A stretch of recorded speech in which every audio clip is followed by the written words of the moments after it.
Welcome to Within the Frame, where we bring the most pressing issues across the globe into focus. I'm Kim Mok-yeon. South Korea is aging faster than almost any other country in the world.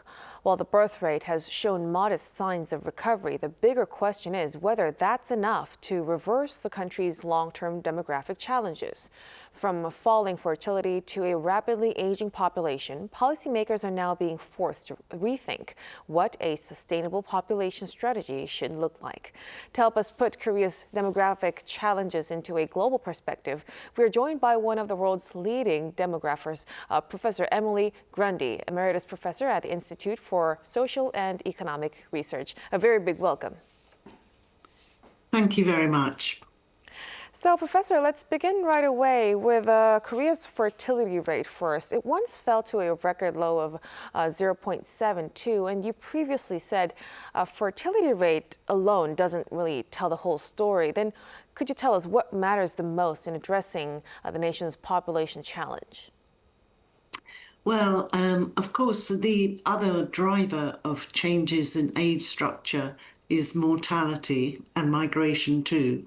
But I think in terms of the challenges that Korea and other aging populations face, probably the most important thing is trying to maintain health throughout the life span so that people can remain active and productive, either through work or volunteering or undertaking other roles.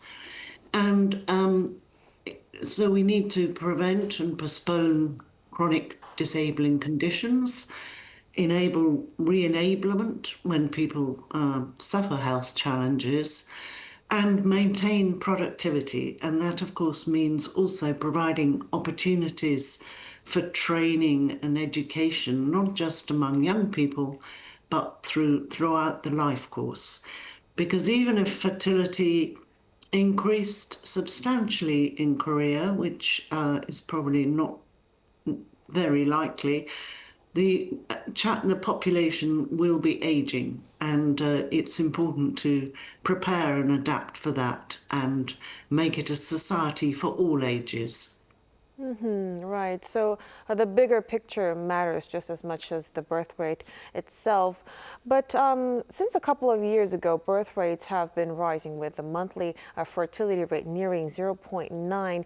You've mentioned a substantial amount. We are not quite sure how much is that. But do you see this as a temporary rebound or a start of a possible long-term trend? I think it's probably too early to say. And it's important to remember that there are other things that influence the common measure that is used to measure birth rates, the total fertility rate, including ages at which people have children. So it often might kind of things, year-to-year changes might look slightly different from changes between particular birth cohorts or generations. But they're often, in many countries, have shown these fluctuations. So although I understand in Korea you've introduced a lot of policies designed to help people have the families that they want, so this must be encouraging for that. But I think it's probably a little too early to say whether it's a turnaround or not. Right, definitely. So it'll really take some more time to know whether this would be a lasting trend. Now, you've also described how low fertility as a problem rooted in living conditions and the social structure. Based on your global research, could you tell us what is the biggest barrier keeping young Koreans from having children? Well, around the world, or particularly the more industrial countries, the many challenges that people mention have and come across time and time again are things like difficulties in establishing housing, the extension of education and extreme competition to get into a good position. And these tend to lead people to think about families much later. And often people may not kind of realize that the time limits, if you like, especially when you see celebrities who have children in their 40s or something. Perhaps people need a bit more education on there are limitations to interventions.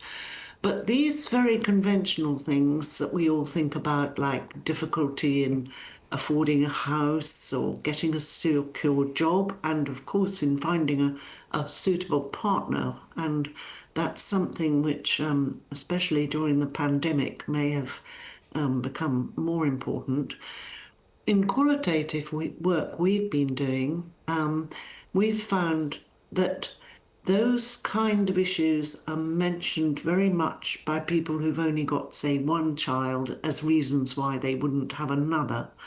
But among women and men who haven't got any child at all and don't plan to have one, they also mention things like concerns about the state of the world, not wishing to give up their autonomy and options for traveling and so forth. And actually, quite a lot of women mention fears about childbirth and pregnancy itself and changes to their appearance and so forth. So I think that those kind of issues, as well as the ones that we've thought of as the toolbox, may be becoming more important too. Right. It really highlights the importance of addressing these core roots. Now, if we stay with that, Professor, a recent study suggests the recovery in births has been driven mainly by higher income families with stable jobs. Could you elaborate for us on why that is, and what the government could do to narrow this gap? Yes, this is quite interesting that this emerged really towards the end of the last century. That previously, often people with lower levels of education had higher fertility, but now it's very much reversed. Although there have been historic periods when that happened too. And I think really this is just because of the extreme problems people have in affording the right kind of housing, childcare, and for people with lower levels of education and lower incomes, obviously this is a greater challenge. So I suppose governments need to make sure that there are resources such as childcare and access to housing and things, so that people are able, or more people are able to achieve their hopes for their family that they want. Right, government policies that could back up the situation. Now, speaking of which, you've touched upon this a while ago, but Korea has expanded work-life balance measures, including the 52-hour work week and longer parental leave for fathers. What else could be needed for these policies to lead to more births? Yes, well, the work-life balance and contributions of men have been identified as very important, because if women are expected to undertake the whole work of having children and their husbands or partners are always away at work, this can be discouraging. A 52-hour working week, I'm sure that's a good move. Of course, that's still quite a lot longer than the average working week in many European countries. And I think having paternal leave will encourage more men to get more involved, which would all the literature and previous studies suggest is likely to have a positive effect. Now, elsewhere, if we look at Nordic countries like Sweden, Norway, and Finland, they've recently been seen fertility rates decline. What lessons do you think we could take from that? Yes, I know. This is very interesting and really has come as a bit of a shock to some of the Nordic countries. Until about 2010, they had higher fertility than other European countries, but now fertility has dropped to the same level as the rest of European Union countries. And this has really been quite a surprise. And in fact, Norway launched a special commission to investigate it.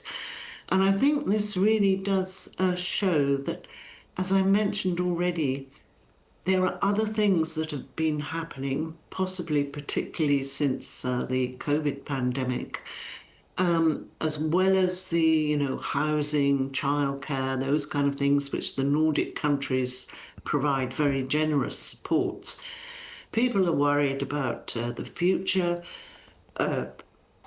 more global uncertainty. They're generally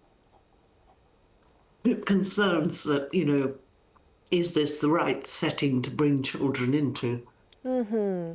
So it really suggests that there's no single model that really works forever, and there's still a lot of uncertainty going around the world. Now, if we go more broadly, Professor, countries around the world are facing both low birth rates and also rapid aging. This also is happening in Korea. Should governments focus more on raising fertility or adapting to an aging society? Well, I think we have to adapt to aging societies because, as I mentioned, even if fertility increased now, say in Korea, that would take quite a long time to change the demographic structure, and particularly as lower death rates are also shaping that structure quite importantly. So all societies have to adapt to an aging population.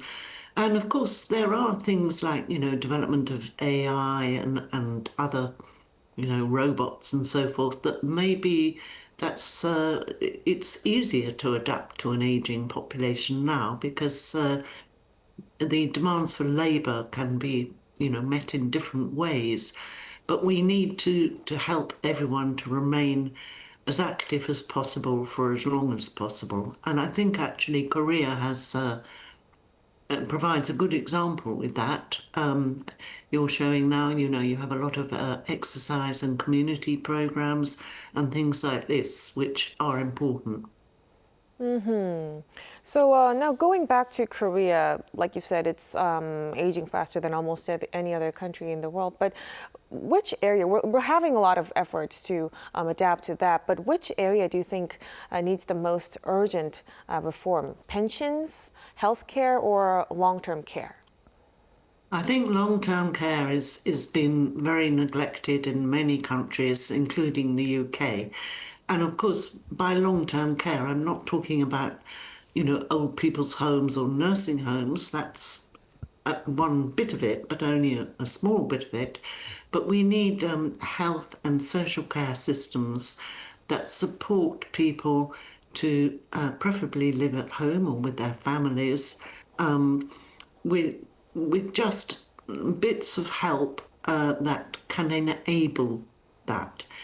Because apart from improving the quality of life of older people and enabling them to remain active, we have to remember that caregiving, it can be a challenging thing for their children and so forth. So they need help with that. We need support. And things like suitable housing, suitable age-friendly cities so people can remain active and keep going around. All these things are very important and of benefit to the whole society. So I think that should be the focus. Right, so policies that could really help their stability moving forward. Now, finally, Professor, some demographers also argue that the real challenge is no longer just population growth, but also productivity and quality of life as well. What should population policy focus on moving forward? Well, yes, this is a very crucial issue. I mean, in the UK, for example, we have a really serious problem now of quite high proportions of young people who are not in the labour force or in education, and often for health reasons or mental health reasons. And this increased quite a lot during the pandemic.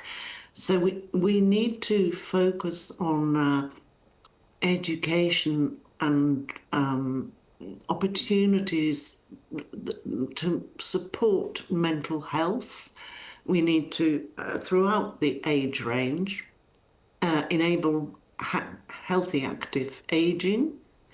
I think gender equality is important, particularly in countries like Korea, where that may have been an issue in relation to very low fertility.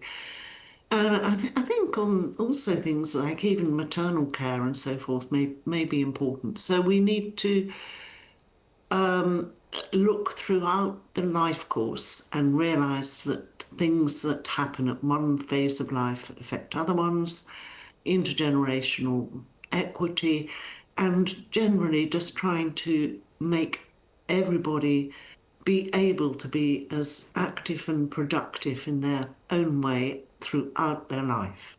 A very important perspective as Korea rethinks its demographic future. Professor Grundy, thank you so much for your insights tonight. Thank you very much. I'm delighted to have the opportunity to speak with you. Hope to speak to you again soon. Now, that'll be all from us on Within the Frame for tonight. Be sure to tune in again next time as we continue to explore the stories that matter. Until then, goodbye.